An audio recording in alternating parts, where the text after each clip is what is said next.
It seems to me, first of all, from what I understand from doctors, that's really rare. If it's a legitimate rape, the female body has ways to try to shut that whole thing down.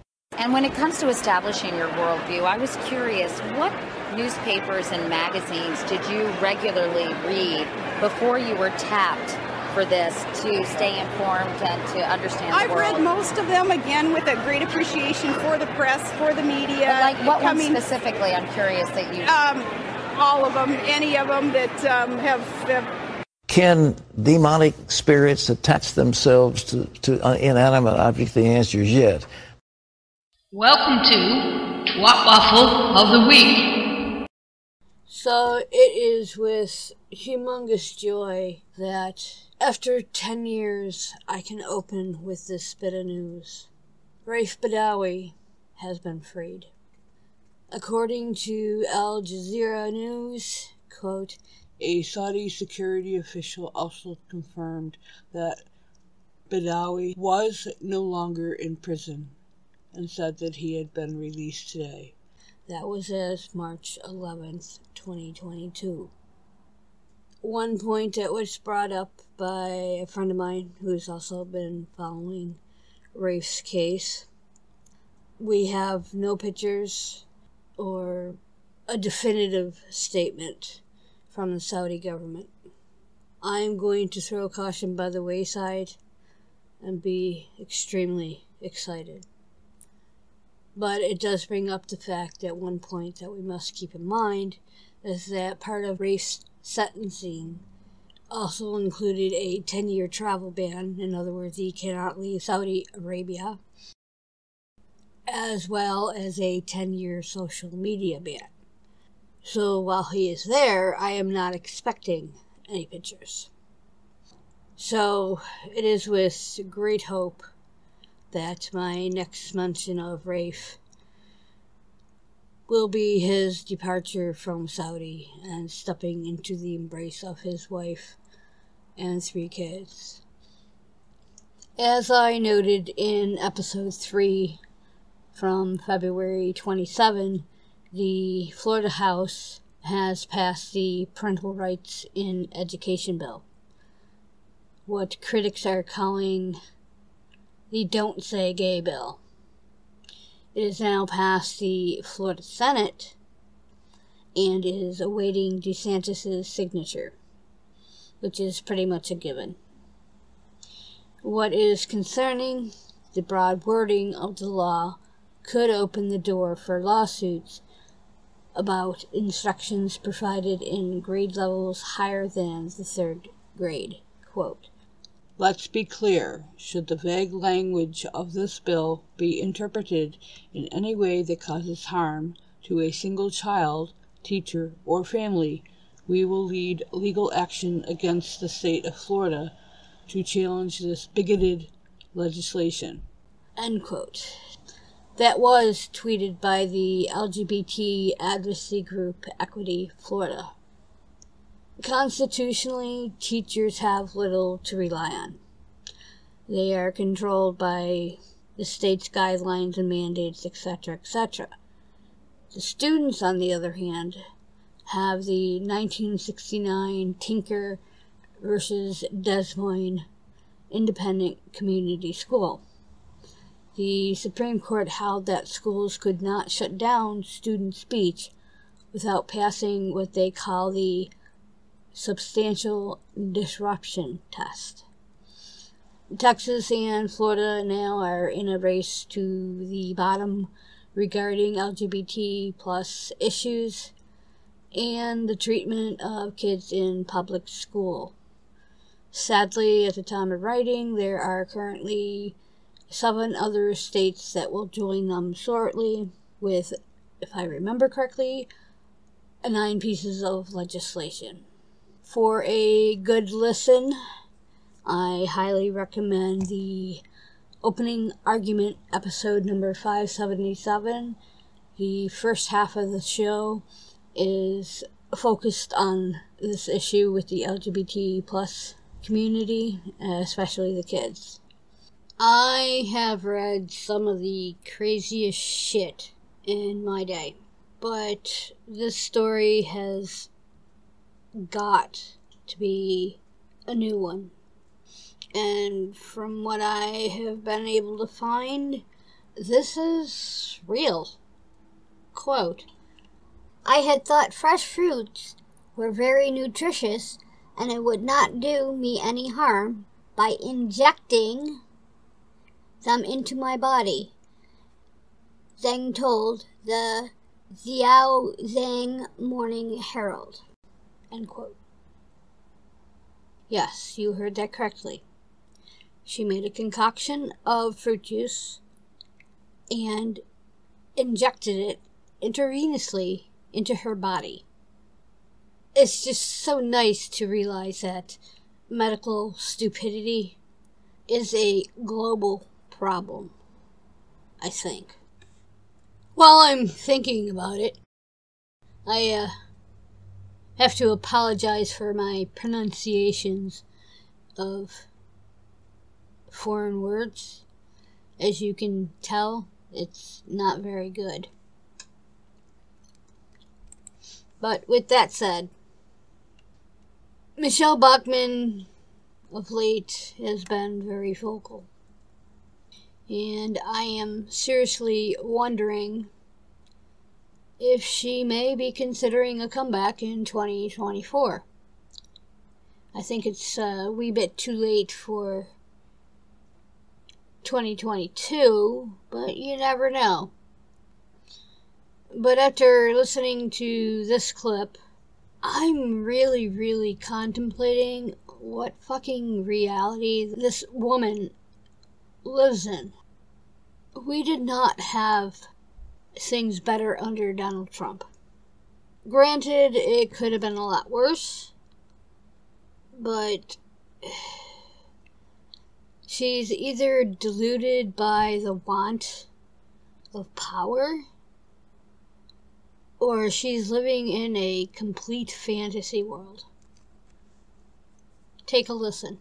It's a culture of wickedness and a culture of death. It is pure evil, what is coming out of the Biden administration. I don't say that in a partisan sense. Of course not, I defy no. anyone listening to this conversation to point to even one policy that has built up America or benefited the American people. We were literally having our greatest days under Donald Trump. We were breaking stock market records every day. African Americans had the best life they'd ever had economically. The same with Hispanics under Donald Trump. Now under Joe Biden, we are looking at 2 years of lockdowns, 2 years of breaking the backs of small business, which is 85% of the American economy. We are broken in ways that could take decades to build back. But if you look at what the Biden administration's goals are, they could care less that people are broke, sick, can't get what they need. Instead, what they're doing is continuing to run as fast as they can through the tape to destroy the United States of America before the midterms,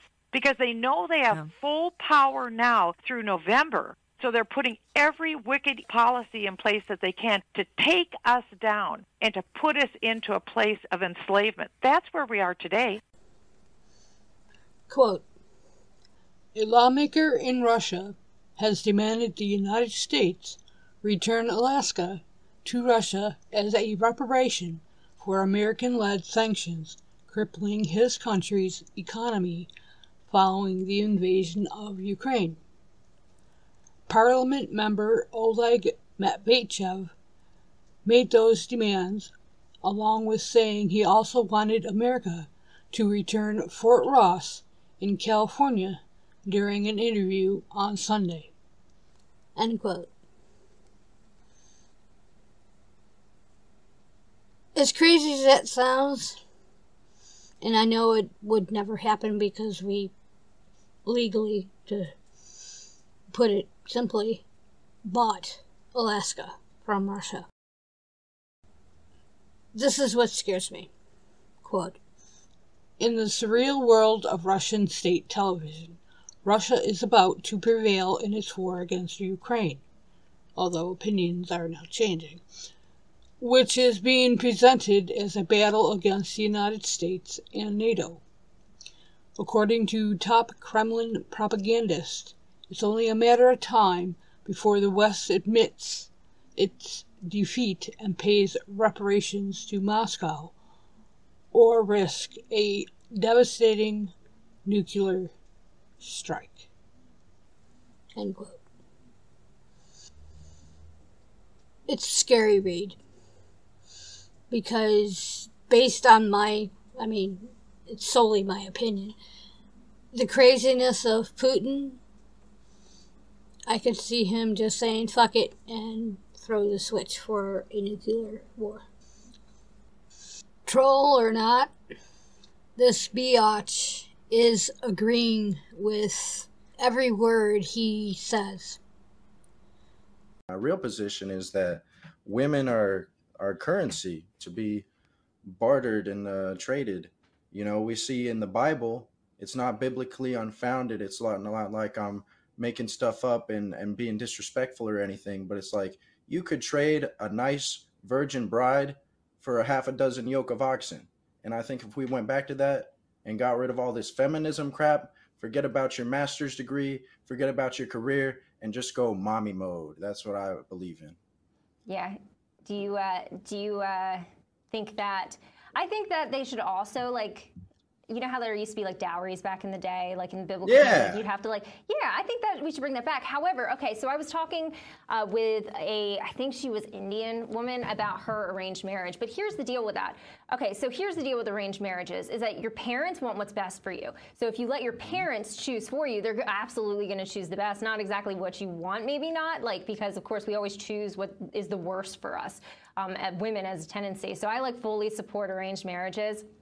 Have parents having a say and choosing and choosing the family that you choose to bond yourself with. I fully support that. I think that's great. I think that we should do more of that. I think we should actually bring that back because it's really not a bad idea. If she likes your podcasting, she may want to reconsider her stance. Satan also has a plan for your life. And that's something that I think is sometimes eye-opening to people. They don't realize how much there's a battle over your life and over your destiny and how we have to war to sometimes get ourselves into that promised land. And for me, the war started really young when I was in preschool. My mom was a stay-at-home mom, so I was normally home with her, but then she had to have surgery on her neck. And it was going to be quite the recovery process and going to be just a long journey. So my grandmother offered to put me in preschool since it would be hard for my mom to recover and also take care of me. So she took her up on that. And the preschool was a coven that was run by witches. And really the cover was that it was a preschool, but in reality, it was a coven where they were training children in satanic rituals and in all things satanic and how to be a Satanist, literally. It was day one. It was immediate. And I then, just begged to not go back. But I didn't say what was happening there though, because they made you feel like you were complicit. So you would never tell because you think you're equally guilty. So just briefly, what kind of things were they having you do things sexually with the other kids, or were they trying to have them do that to you? All of the above. And then they just literally teach you how to cast a spell. We had to make covenants, which I have undone all of that now. One thing that's interesting is I had been told in the preschool that my firstborn would belong to Satan. And I did not have conscious memory of that on an ongoing basis until later. I remembered that at one point. And this is just an assumption on my part. This ding-dong would have no memory of the damage the satanic panic caused, specifically the McMartin trials and the Oak Hill satanic ritual abuse trials of Fran and Dan Keller. As Hammett Meta notes, quote, "It's not the first time Ham has said something like this. Last September, she claimed God wanted her to run for office and that her 10-year-old son was a prophet. In October, she told an audience about a dream she had that included a robber prayer, and a dead neighbor witch lady. When asked for evidence, she said she had none. And this past January, she told a long story about selling her house after her prophet son told her to. End quote. Last story for the week. It's hard to believe that 6.5 to 7 years, this story is still continuing. I'm still freaking writing about the case. It was in 2015 when Kim Davis had her 15 minutes of fame encouraged by Mike Huckabee. But it's taken a federal judge this long to rule that the former Rowan County clerk violated the constitutional rights of 2 same-sex couples when she denied them marriage licenses during the summer of 15. The judge, David L. Bunning, granted summary judgment in a civil lawsuit that the 2 couples, David Ermold and David Moore, as well as James Yates and Will Smith, filed against Davis. According to sources, there has been no decision regarding whether Davis will be on the hook for legal fees that have accrued over the last 6.5 years of litigation. So we'll see how much longer I will be writing about this. With that being said, I bring this week's episode to a close by presenting YouTuber Trey the Explainer. As Trey notes in his tagline, explain everything and more. Peace out, y'all.